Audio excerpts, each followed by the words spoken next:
Hello बच्चों. So today's question is bark includes phloem, phloem, secondary phloem, secondary xylem. Select the correct combination. Option A says only one. Option B says 1, 2, 3. Option C says only 3 and option D says all 4.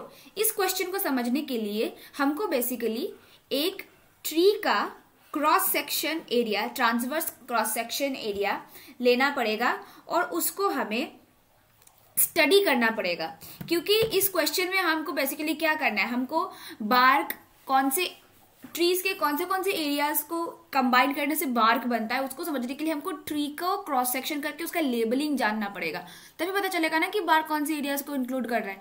तो पहले हम एक circle लेंगे, समझ लीजिए ये हमारा tree का क्रॉस सेक्शन एरिया है और फिर हम उसमें आगे की चीजें देखेंगे।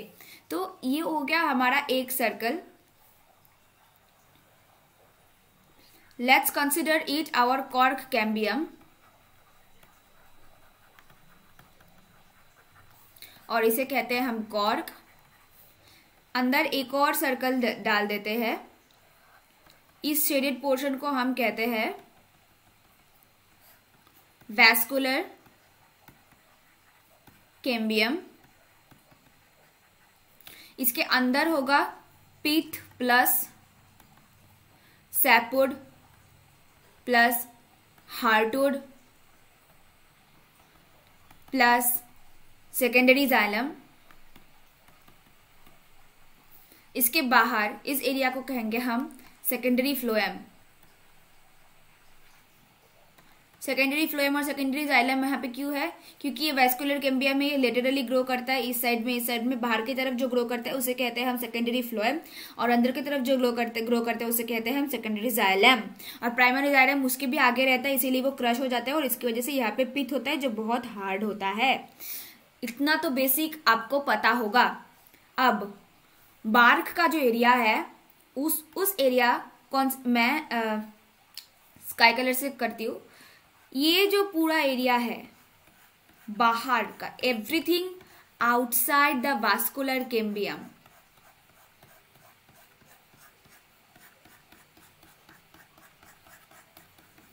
उसे हम बार्क कहते हैं। तो बार्क क्या क्या इंक्लूड कर रहा है, ये जो एरिया है वो क्या है, वो हमारा है सेकेंडरी फ्लोएम। तो बार्क पहला इंक्लूड कर रहा है सेकेंडरी फ्लोएम। उसके बाद ये जो कॉर्क और कॉर्क कैम्बियम, कॉर्क और कॉर्क कैम्बियम को मिला के पेरिडर्म हो रहा है हमारा। तो पेरिडर्म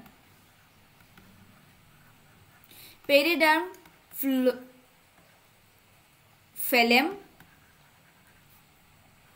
और फेलोजन बनाता है, ठीक है ना। तो बेसिकली बार्क पहला क्या है, सेकेंडरी फ्लोएम, फेलेम और फेलोजन, ये तीन चीज को लेके बार्क बनता है। तो मतलब bark includes option 1, option 2, option 3, that is option B which says statement 1, 2 and 3। तो आपका करेक्ट ऑप्शन होगा option B. I hope you got the concept behind this question. Thank you.